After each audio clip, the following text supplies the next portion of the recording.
Have you ever gone down a rabbit hole so deep that halfway through you start wondering if you should even be there? Yeah, that's kind of what happens when you start looking into the Vatican and what they might be hiding. Now, the Vatican's been around for what, say about 1,000 years? And in about that time, they've collected a lot of stuff: books, letters, artifacts, and supposedly a few things that could change how you look at history. Most of it's locked away in what they call the Vatican Secret Archives. And they might be the Vatican's secret or private archives, but people think otherwise. Some say the archives are basically a giant underground maze, miles of shelves, everything the church didn't want the world to see. Old scrolls, banned books, even files about people or events that never made it into the history books. And the craziest part, only a handful of people on Earth are allowed in there, and everyone else just get rumors. One of the biggest stories floating around is something called the chronovisor. Apparently, back in the 1950s, a monk named Father Pellegrino, he claimed that he built a machine that could see through time. So the way it would work is you would type in a date and a place, and you would actually see what happened. One of his claims was that he actually watched the crucifixion of Jesus Christ himself. But of course, the church said it doesn't exist.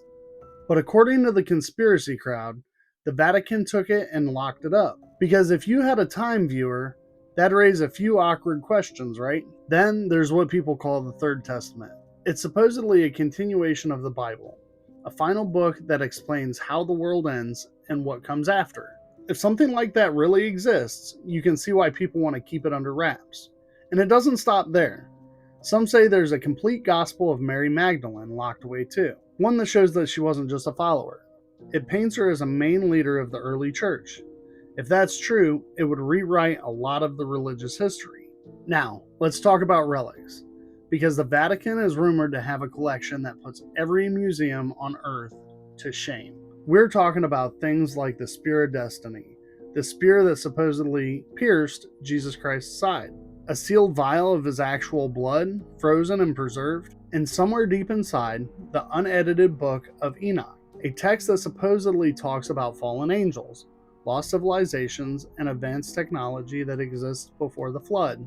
Some even claim that there's a map showing where every remaining piece of the true cross ended up after the Crusades. If that is true, the Vatican might secretly know the location of dozens of relics people thought were lost forever. It's not all ancient stuff either. There are stories in the 1970s that the Vatican Observatory, yeah, and they've got one, spotted strange lights in the sky. Reports say that they didn't match any aircrafts. Those files apparently vanished from record. So if the church ever had information on UFOs or other heavenly visitors, well, it's probably sitting in a box somewhere next to the Ark of the Covenant and a few other things that Indiana Jones might have missed. Then there's the Library of Atlantis. Okay, this one sounds wild, but some think that the Vatican has ancient tablets pulled from underwater ruins, supposedly written in a lost language from a civilization that wiped itself out with God-level technology. It's a stretch, sure, but if any place had something that weird, the Vatican would be my bet. And that's kind of the thing about all of this. There's just enough truth mixed with legends to make you wonder.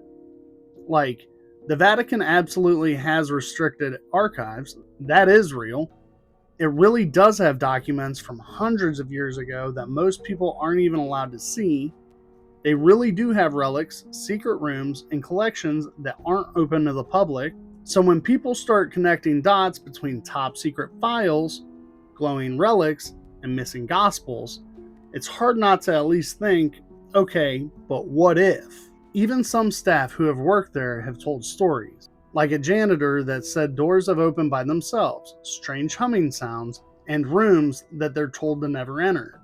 And every time someone brings it up, it just disappears into the same quiet Vatican PR machine. There's nothing to see here. Which of course only makes people want to look harder. But at the end of the day, maybe most of it is myth.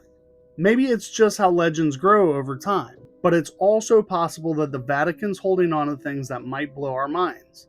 Pieces of history that could completely change how we see religion, science, or even humanity itself. Either way, they're not talking, and honestly, that might be the smartest move they've ever made. Because if half of the stuff that they have is even halfway true, I don't think the world is ready to see what's behind those doors. Maybe some secrets are never meant to be found. This has been another episode of Sketchy Facts. Thank you, and I hope to catch you in the next video.